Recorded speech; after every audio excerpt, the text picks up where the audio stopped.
Many black people have come to me and said constantly that they had no idea that there were black soldiers in the Civil War. Obviously, there are white people who don't know this. Don't we need to begin with education, begin with rewriting the textbooks in America to tell the truth about blacks and whites in America in context? Yes, yes. Please, please, for 1 second. That's what I wanted to, Minister Farrakhan, the education system.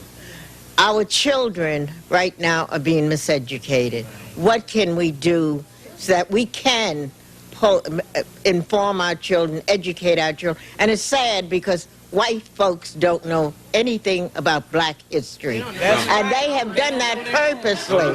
And I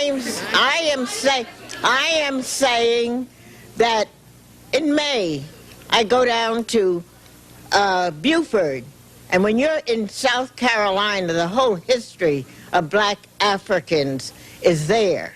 And it's pathetic that white folks have to wait till February to find out that we were slaves. I would like us to speak to what are we going to do to improve the education of this whole society, which have cheated them from our true heritage. May I respond? I said in the first segment it was a crime of omission as well as a crime of commission. And that crime has affected both white and black. White folk have been made to believe that the history of civilization begins in Egypt and that Egypt was a white civilization. And that many whites have been made to believe that black folk were just in the jungles of Africa running around with no clothes on and never contributed anything to the advancement of civilization, while at the same time there are Masons and Shriners. Some of your parents are Shriners and Masons, and they put on the fez of the Muslim people. And what they're studying is the true history of the black people of this earth. I think if the proper education were given to black and white, we could come away with a healthy respect one for the other. I want to clear this, that I don't think black people disrespect the tremendous accomplishments that white folk have made. But if white folk do not know what black people have contributed to the advancement of civilization, it leads to a disrespect of a whole segment of the population. And this is why today I will say that black children, as much as we need education, we don't want to go to these schools because the food that we are being fed is not proper. But any one of us can go into the schools where there's no discipline, where there's madness in the corridors, and we can speak to our youth and get their attention in a matter of moments, because we are teaching them that which their souls yearn for, that is a proper knowledge of self. And if they won't give it to us, we have the responsibility to give it to ourselves.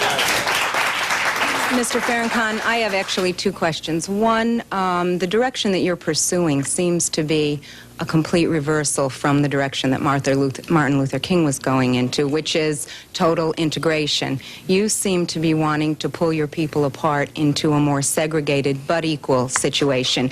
Can you draw any parallels between yourself and he and the end result that you're looking for? Yes. And how would you address some of the educated, upper-class blacks who are sending their children off to college now and are distressed that they're coming back too black? And I had said, what do you mean? My question to them was, what do you mean by too black? How can your children be too black? And they say there's a militant air that's coming home, and an angriness and an aggressiveness that they've spent years trying to quell. These children are wealthy children going to excellent colleges. Their parents are upper class, and they're concerned and distressed. Thank you. First, I appreciate the manner and the spirit of your question. Dr. Martin Luther King, of course, was a giant among us.